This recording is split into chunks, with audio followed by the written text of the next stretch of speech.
I Was There, an eyewitness account of a Buddy Holly and the Crickets concert in England. By Margaret Wilson. Published, 1958. Introduction. It was a cool evening in early 1958 when Buddy Holly and the Crickets arrived in England for their highly anticipated tour. The excitement in the air was palpable, as rock and roll was sweeping the UK like wildfire. I had been a fan of Buddy Holly for months, ever since That'll Be the Day had first played on the radio. His unique sound, combining rockabilly, pop, and a touch of country, had captivated me. The thought of seeing him perform live was enough to make me feel like I was living in a dream. The venue. The concert was being held at the Hammersmith Palais, a popular venue known for hosting up-and-coming stars. The place was packed, young fans in leather jackets, girls in full skirts, and music lovers of all kinds. The energy was electric, the crowd buzzing with anticipation. The moment I stepped inside, I could feel the excitement mounting. People were talking excitedly about the songs they hoped to hear, exchanging stories of the records they'd bought, and speculating on what the performance would be like. The build-up. As the lights dimmed, the air in the room grew thick with excitement. A murmur of anticipation rippled through the audience. And then, there he was, Buddy Holly, in his signature dark glasses and a checkered shirt, standing at the microphone with his guitar slung low.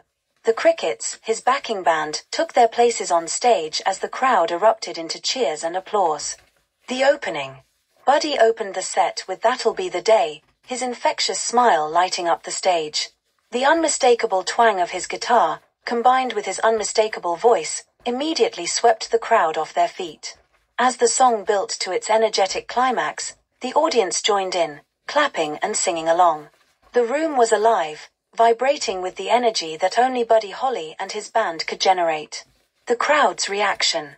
Throughout the performance, the crowd was completely captivated. There was something magnetic about Buddy Holly. His unassuming, nerdy charm combined with his natural talent made him a star like no other. Girls screamed as he leaned into the microphone, his voice raw and full of emotion. The Crickets kept the pace with their tight rhythms, providing the perfect backdrop for Buddy's guitar work and vocal prowess. It felt as though every song was a special gift, each one sending waves of joy and excitement through the crowd. The hits. Every song was a hit. Peggy Sue was a crowd favorite, with the entire room singing along to the catchy refrain. Buddy's energy was infectious, and I found myself dancing and swaying, caught up in the rhythm of it all. The Crickets' harmonies and Buddy's joyful demeanor made it impossible to stand still.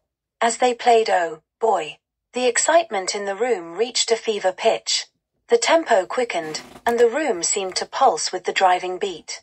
Buddy's signature guitar riffs rang out, and I remember looking around at the sea of smiling faces, all caught up in the same euphoric moment.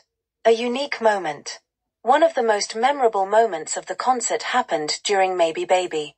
As Buddy sang the opening lines, he leaned into the microphone and gave a playful wink to the crowd. It was a small gesture, but it electrified the room. The audience reacted with cheers, and it felt as though Buddy had a direct line to our hearts. That connection between artist and audience was so powerful, and it made the performance feel incredibly personal, even though there were hundreds of people in the room. The slower songs. The energy never dropped, even during the slower songs. When Buddy performed Raining in My Heart, his voice was tender, and the audience hung on every word. There was an intensity to his delivery that made even the quieter songs feel just as dynamic as the upbeat ones. It was a testament to his artistry that he could switch seamlessly from fast-paced rock songs to heartfelt ballads and still captivate the audience. The finale. The concert reached its crescendo with a high-energy rendition of Rock Around with Ollie V. Buddy Holly's guitar playing took center stage, and the Crickets delivered an incredible performance that had the crowd clapping and stomping along. The entire auditorium felt alive, every person caught in the magic of the moment. As the final note of Rock Around with Ollie V rang out, the applause was deafening. People stood on their feet, cheering, shouting for more.